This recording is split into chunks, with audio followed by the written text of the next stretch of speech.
A few months back, I went to visit my old hometown, the place where I grew up and went to school, and I even had my first couple of jobs there. And it was really interesting to bump into people that I hadn't seen for years, just to see how their lives had turned out and to see whether they were still how I remembered them. We went out on the town that night, and a couple of people who I bumped into really surprised me.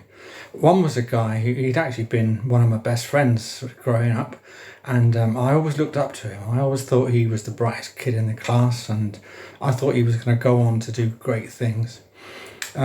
He was so brainy, in fact, we used to call him Mr. Spock back at school. And then there was another guy. We used to call him Pedro for some reason. I can't remember why. But, he was the class idiot at the time, always fooling around, always getting into trouble. He was likeable enough, but I never thought he'd amount to much. But here's the thing. Mr. Spock, and he was doing okay. He was selling software solutions for one of the big tech giants, but he was hardly setting the world on fire. Pedro, on the other hand, well, he said he was retired. I thought that meant that he couldn't get a job, but far from it.